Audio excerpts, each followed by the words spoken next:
love the idea of this video. At FLIT, we love dispelling a good myth. We hear from a lot of people who see the bike, they love how it looks, they love what it can do for them, fold up small, take it on a train or whatever it happens to be, but they'll say, look, I have a huge hill on my commute and I just don't know if a small wheel, single speed bike can handle that.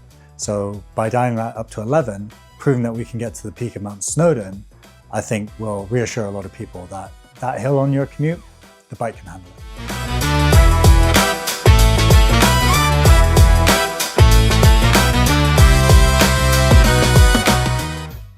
So e-bikes are still relatively new in the UK.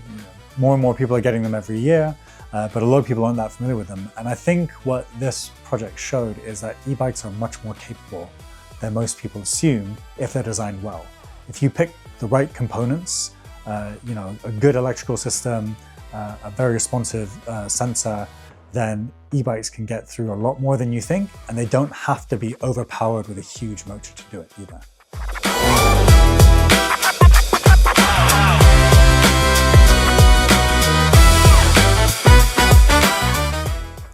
We're pretty happy with how the M2 did. One of the things we thought we'd be guaranteed to get was at least one puncture. The fact that the bike got up with no punctures at all was a bit of a surprise, but we tried to invest in good quality components where they're really important for customers, and one of the things that people really hate is getting punctures.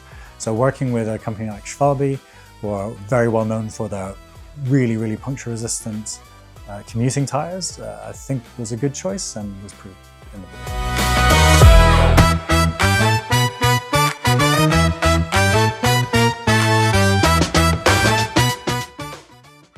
When you're designing a bicycle, there are international standards you have to adhere to around safety and so on, and some companies will design to those standards, so the bikes basically meet the standards but not much above it.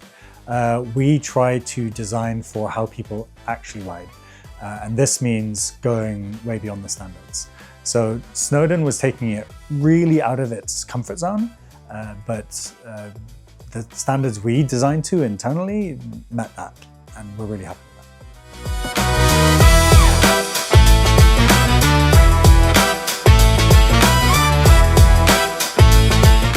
The honest answer is we did not design this bike to ride up Mount Snowdon.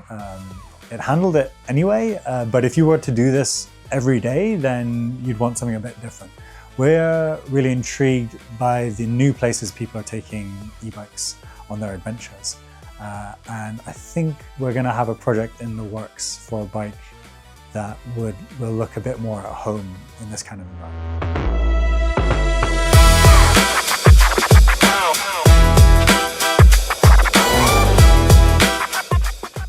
We're always thinking of the next challenge, and if you were to ask anyone who's into road cycling, they immediately point at some of the epic climbs in the Tour de France, the most iconic of which is always going to be Mount Snowdon.